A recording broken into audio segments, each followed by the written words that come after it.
Hello students, welcome to Smart Kids Tutorials. In this video we'll be beginning with a chapter on electricity. We'll learn how electricity when generated passes through the wires and how we get electricity in our houses and so forth.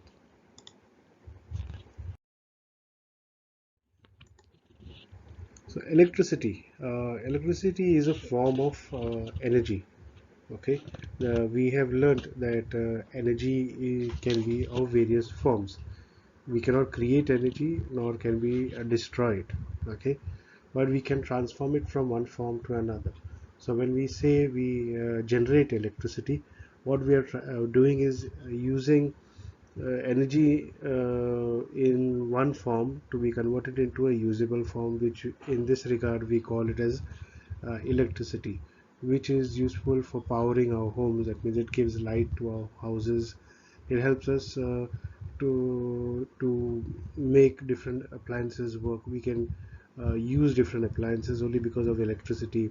Something like your iron, washing machine, TV, fan, ACs, and so forth. For all this, we need electricity. Without electricity, our life would really like come crashing down. We know how it looks like when electricity goes off. Well, at least some of us will know how it will feel when power goes off. Okay, how difficult it is to work under such circumstances. So electricity is a controllable form of energy. Why we call it as a controllable form of energy is because we can decide when we would need to use it. Okay, there are switches. We have a switchboard. We can use various switches to control whether we need a fan, whether we need lights, whether we need our television sets on or off, ACs on or off. Okay, so it's a controllable form of energy. Okay, and used for running various electrical and as well as electronic equipments. Now, electrical appliances that we use, okay, they convert some of them convert electricity into heat. Like for example, you have your iron, okay, or your iron to iron the clothes. We use there the electricity that gets converted to heat, which is applied to our clothes in order to smoothen the surfaces. Apart from that, we also have various conduction cookers, okay, wherein the surface gets heated to enable cooking. Also, we have immersion heaters, like if we do, or we have geysers, water geysers, which allow us to heat water. So there, the electrical energy is converted to heat energy. That heat energy is then transferred through those coils into the water, and our water gets heated. Okay, and similarly for cooking, the same thing applies. Okay. Um, Apart from this, appliances also convert electrical energy into light energy or even motion. Whereas we have different chips, okay, that you utilize this electricity meaning electrical energy, and convert it into some useful things. Okay, not just simple light, heat, or motion. Now, discussing about how electrical energy moves we have this wiring, okay, in our house. You must be wondering how this electricity passes through those wires. We have different appliances in the house. We have different rooms, and each room will have a different appliance. May it be a bulb or electronic radio, or maybe a television set, or maybe even some of the cooking ranges work on electricity. So different areas used, like our mixer in the kitchen also works. So and each appliance needs different amount of energy. some need very low energy, whereas some need a lot of energy. So how do these wires pass this energy to those different appliances? And remember, we said it is a controllable form of energy, which means that we can actually control as and when we need this electrical energy to be received by the particular appliance. So we'll see uh, in this slide how electricity flows along a wire, which we call as a circuit. Okay,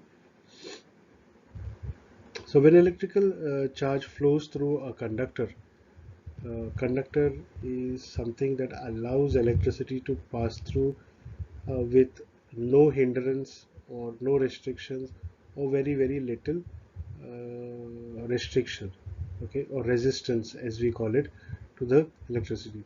That's called as a conductor of electricity. Okay, for example, a metallic wire. So you may see the wires that we see, they usually have a plastic casing, but inside that we have a metallic wire. The plastic casing is to prevent shocks to us, to anything else, or to prevent the two wires from touching. And if the two wires touch, then there will be um, power overload, a circuit overload, causing short circuit. So to avoid all that, we have plastic casing, safe for everybody. Okay. Anyways, but electricity is conducted through a metallic wire, mostly a copper wire or so forth. It is when electricity passes through an electric current, we say that the conductor has got electric current. Now, electric current generated is generated by cells or batteries inside an appliance. May it be a torch, or may it be battery operated car. I'm talking about the toy cars. Okay, many of the toys are dependent on these batteries.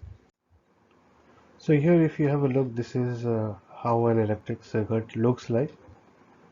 Circuit diagram this is, and it shows you the flow of current, which is always from positive to negative terminal. These are the two terminals. This is actually the battery, and each battery, if you notice, the batteries that you use as well will have a plus and a minus sign. The plus sign indicates the positive terminal, minus sign indicates the negative terminal. Current always flows from positive to negative. That is because the red line that is showing you over here, that is indicating the flow of current. Electricity is because of the flow of currents, uh, because of the flow of electrons, sorry. And these electrons, which are negatively charged, they flow always from the negative terminal to the positive terminal. But the current that is generated is always flowing in the opposite direction to the flow of electrons, which is from positive to negative. Remember, electrons are negatively charged, and hence they flow from negative to the positive direction, and the current that is generated always flows from the positive to the negative direction. This one shows you that it's a bulb. So when electricity passes through it, the electrical energy gets converted to light energy, and the bulb uh, gives you light. Okay, the battery is over here, and the arrows indicate the flow of either the current in case of the black lines. In case of the red lines, it indicates the flow of um electrons. Okay, there's also a switch over here that either makes the circuit or breaks the circuit. When you say makes or breaks the circuit, meaning when you switch on an appliance, what you do is you uh, connect the appliance. Means there's a break usually over here to prevent a continuous flow of current. When you connect the circuit, that means it becomes all aligned with each other, and there is the electrons can easily flow from negative to positive terminal without any hindrance.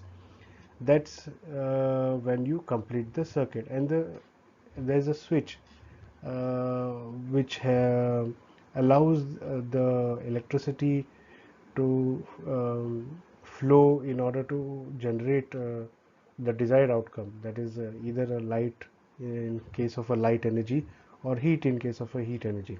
So a switch is a conductive path between cells and bulb. An on switch makes the bulb glow, whereas an off switch puts it off or puts it in a non-glowing state.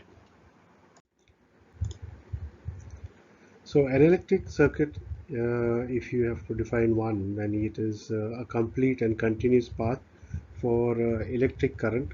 Current does not flow when the path is broken. So to make sure that the path is complete, switch is very important, because a switch makes sure that there is a continuous flow of current. And we can, with the help of switch also, we can break the circuit as well. Okay, when we say break the circuit, doesn't mean physically break the circuit. It just means that uh, we prevent a continuous pathway when we say breaking the circuit. So current does not flow when the path is broken. Switch makes or breaks the circuit inside a torch or any appliance for that matter.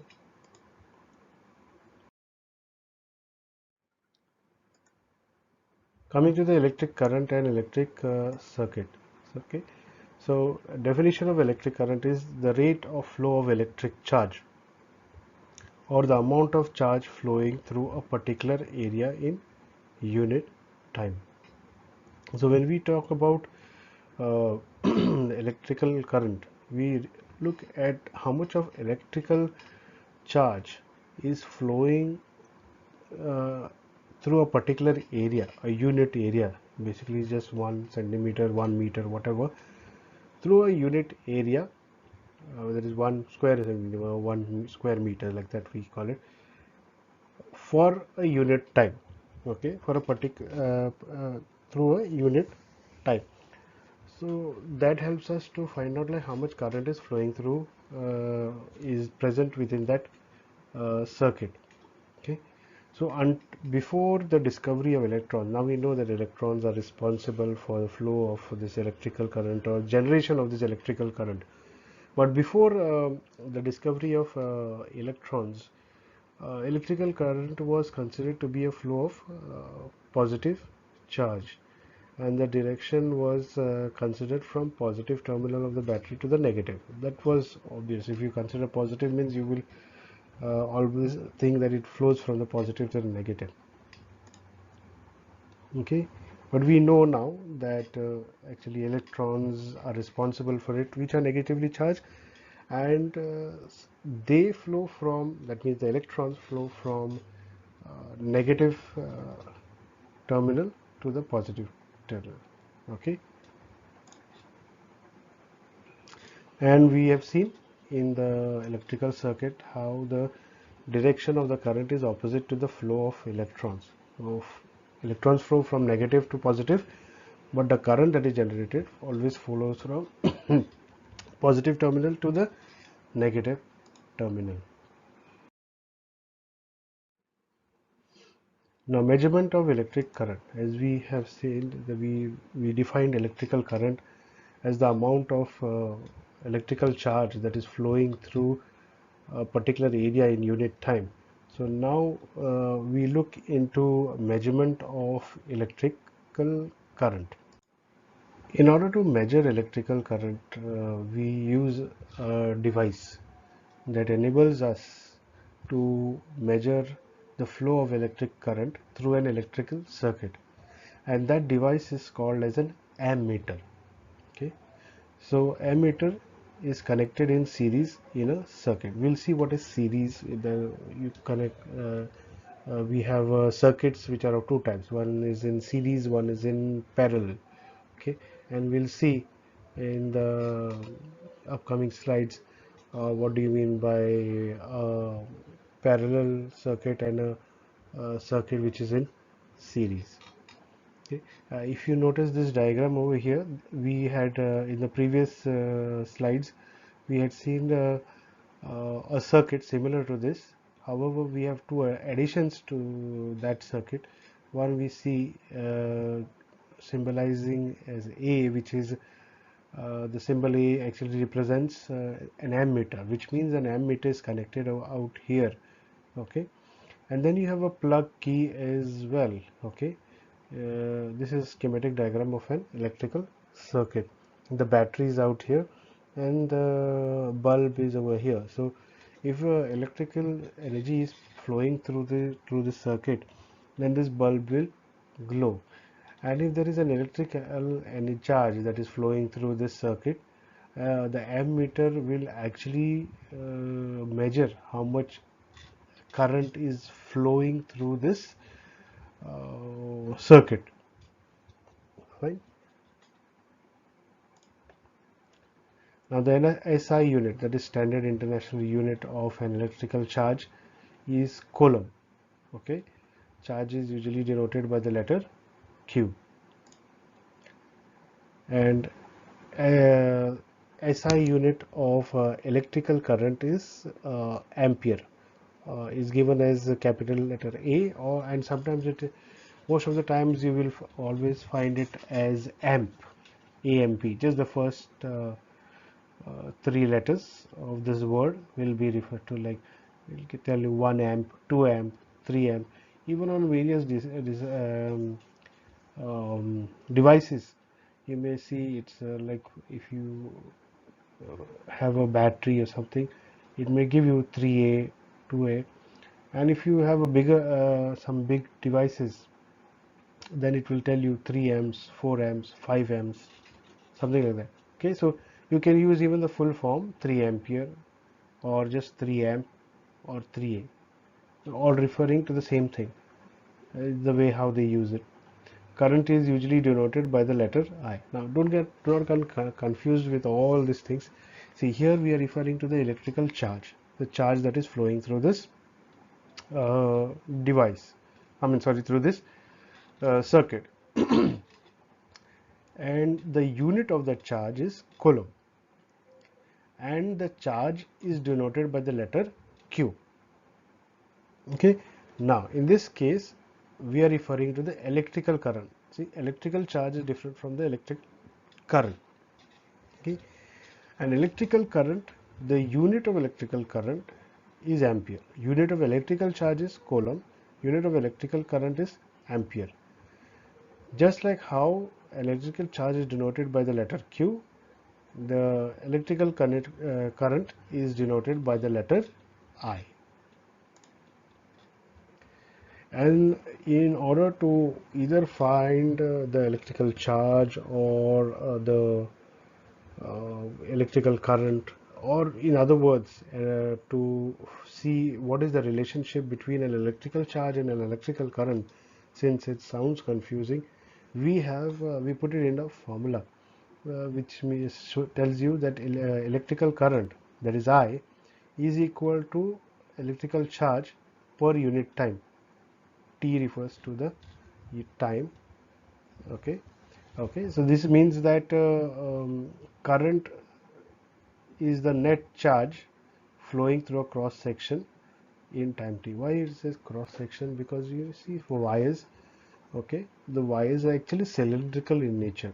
Okay, they are cylindrical. If you cut, you can have a cross section of it that you can see, not via your naked eye, but if you use a microscope or something, you will be able to see the cross section very nicely.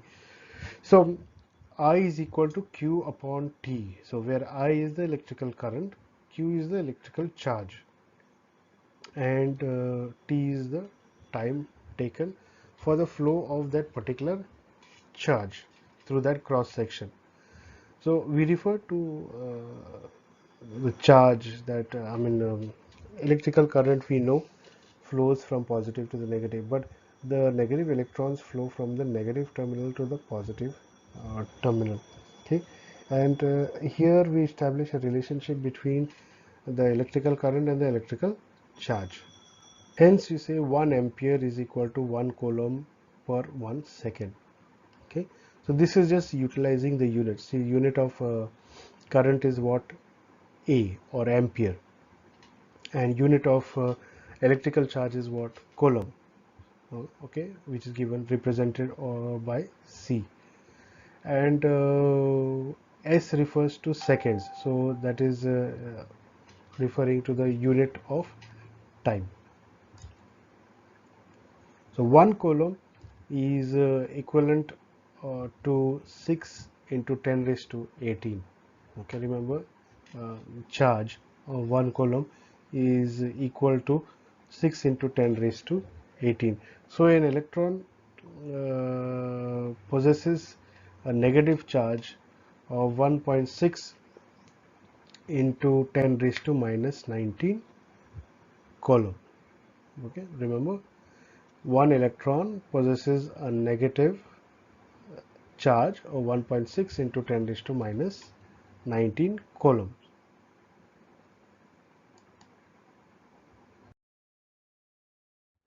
Electrical potential and potential difference. So we'll now come to some more terms in electricity. What do you mean by electrical potential? What is potential difference? Electrical potential is the work done per unit charge in bringing the charge from infinity to that point against electrostatic force. So in a conductor, electrons flow only when there is a difference in electric pressure at its end. See, there are two ends, right? A wire has two ends. Only when there is a difference in the electrical pressure, which we call as electrical potential, that is when the electrons flow. That is why it is said electrical potential is the work done per unit charge in bringing the charge from infinity to that point. It says infinity because it can be from a point that is far away, okay, to a point, to a certain point, against the electrostatic force. The electrostatic force uh,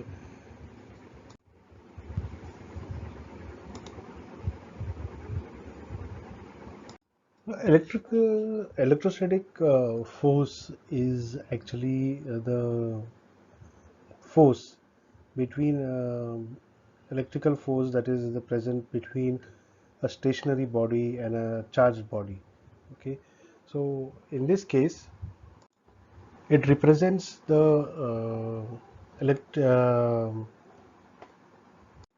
attract the attractive and repulsive forces between charged particles. Okay, so what we need to remember is what is an electric potential, and it is the work done per unit charge in bringing charge from infinity to that point against the electrostatic force. So there are charges, attractive and repulsive charges, and this electric potential does the work of overcoming that, and it works against that to make sure that a work is done in bringing the charge from one point to another point. And in a conductor, we know electrons flow only when there is a difference in the electrical pressure or the electrical potential between the two ends. Okay, this is called as the potential difference. So in a circuit, the potential difference is created by a battery. Here you see there are 2 points A and B, and work is done to bring the charge from infinity here to point A, that is electrical potential A. When the work is done to bring the charge from infinity to B, then it is referred to as electrical potential B. So there are two types, there are two potentials over here. Electrical potential A is when the charge is work is done to bring the charge from infinity to A, and in this case work is done to bring the charge from infinity to B. Okay, and work done to move the charge from A to B is called a potential difference between A and B. Battery cell. Now we know that a battery is responsible for creating the potential difference. Okay, Potential difference is also referred to as a voltage. Okay, and we'll learn that. And voltage is measured using a voltmeter, like how we use an ammeter to measure the current. We use a voltmeter to measure the voltage. So we learn about the battery. The battery or a cell has a potential difference, okay, due to the reaction of chemicals inside it, even when it is not connected to any circuit.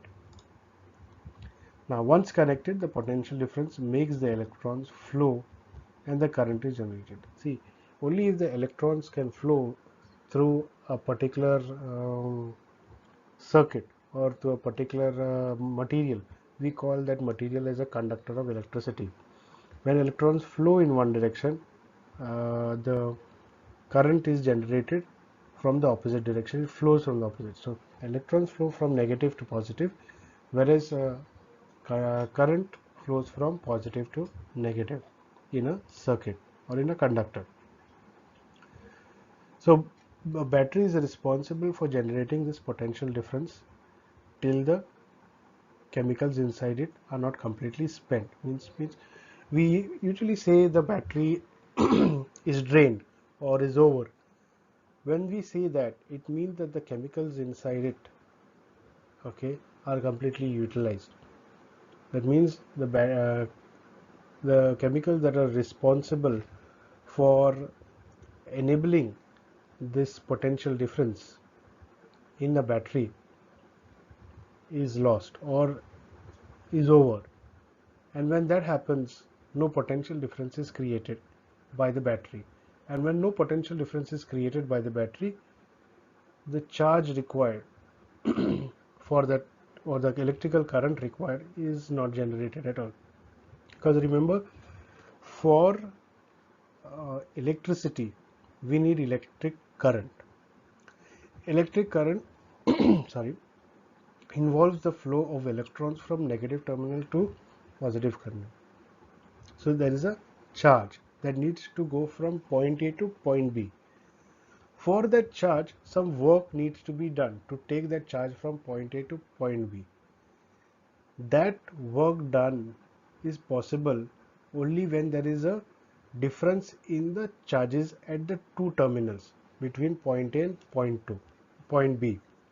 Okay, and in a battery, that potential difference or the difference in the electrical charges is brought about by certain chemicals present within the battery. When that chemical within a battery gets utilized or spent, as we call it, potential difference is not created. When potential difference is not created, charge cannot be taken from point A to point B. And if charge cannot be taken from point A to point B, then we do not have an electric current to run the particular appliance. Okay, so then we need to change that particular battery. Here you see, if you notice carefully, this is a how a battery looks. It's a schematic diagram, internal structure of a battery. And if you look carefully over here, okay, you have a negative terminal here and you have a positive terminal right over here. Okay, and the charge needs to move from one end to another end for electricity to flow. Electrons flow from negative terminal to positive terminal, as a result of which the current flows from positive terminal to the negative terminal. And you have these chemicals which are present, which help in establishing this potential difference at these two ends. You have your manganese oxide, then you have zinc anode. Okay, all these are responsible. Apart from that, you have protection cap, pressure expansion seal, because when the you may have noticed, if you use an appliance for quite a long time, even with a battery, um, it gets heated up. Okay, you may have noticed that even with your phone, if you use it for a long time, the battery inside gets heated up and sometimes it just goes off because it has to cool down. Okay, so to protect damage to the appliance from heating of the battery, because these are chemicals, right? They get when work is done, when energy is done, it gives out energy. It leads to an exothermic reaction, and heat is a form of energy. So that is a energy that is lost in the form of heat, and which we feel that okay, the mobile has cell phone has become hot. Okay, so to prevent too much of damage from that, we also have certain protection in this battery that you can see. There is a pressure expansion seal, because when any material gets heated, the tendency of the material is to expand. Okay, so even there is expansion seen in case of the battery. Even in case the chemicals can cause expansion. Okay, so you have two types of cathodes over here, manganese. Two types of uh, areas over here. One is manganese oxide cathode. So this area consists of chemicals, which is manganese oxide, and then you have a zinc anode over here. There is a separation between the two to make sure that the two chemicals are not separated. There's an ion conducting separator between the two, and current is picked up by a particular passed on over here. As I told you, the the current flows from positive to the negative terminal, but the electrons flow from negative terminal to the positive terminal. So this is an example internal structure of an alkaline battery capable of generating a lot of energy with a long life. That is why you have batteries like Duracell and Eveready, okay, which claim to have a long life.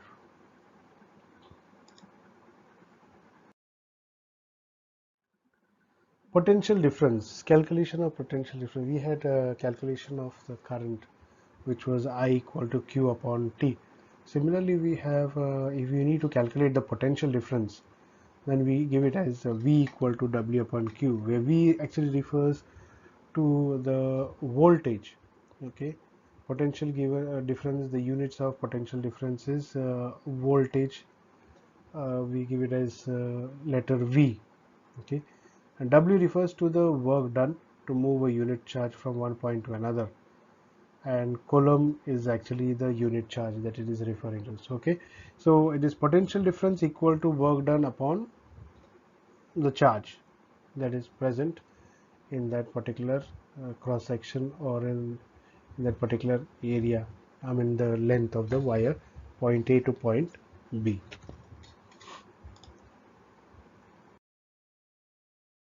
Okay, so here we go.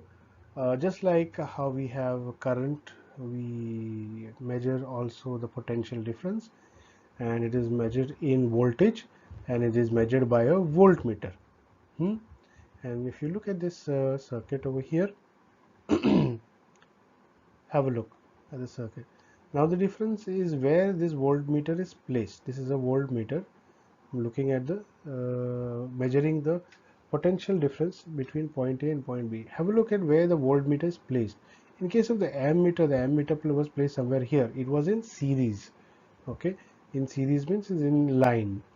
But in case of a voltmeter, it is always placed, okay, in parallel to the circuit. See, this is a if you consider this as a parallel line or a parallel piece of wire, then the circuit is where? Here. So it is parallel to this circuit, right? So we say that voltmeter is always placed parallel between the 2 points that we need to measure the potential difference between. And see, point A and point B is either side of the bulb. Okay, so point voltmeter is placed over there, whereas ammeter is always placed in a series. So SI unit of electrical potential difference is volt, or we just write it as V as well. And SI unit of work done is joule.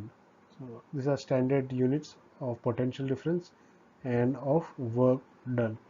Remember, V, or what potential difference, is equal to the work done per unit charge, and your charge is given by Q.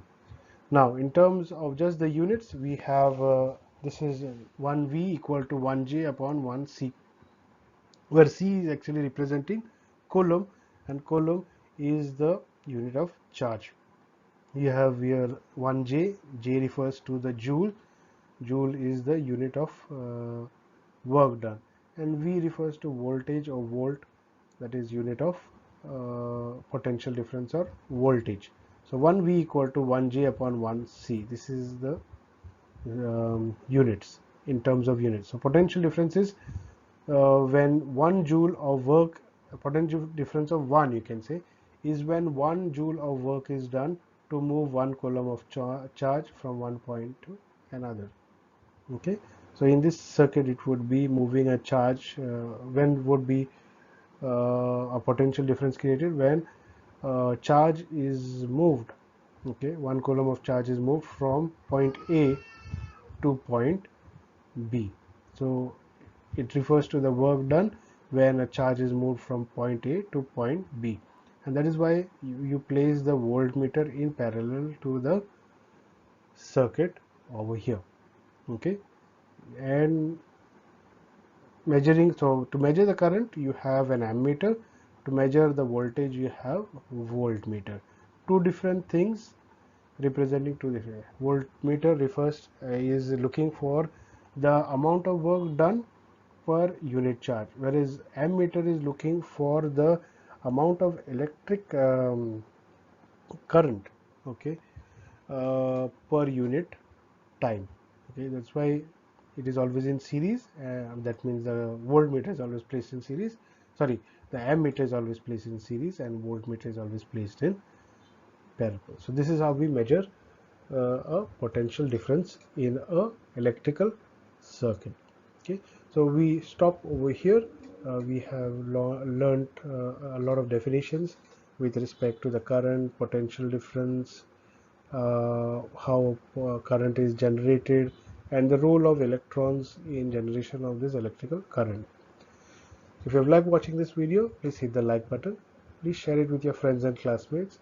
Please subscribe to the channel and do not forget to click on the bell icon to receive updates. Thanks for watching. See you in the next video.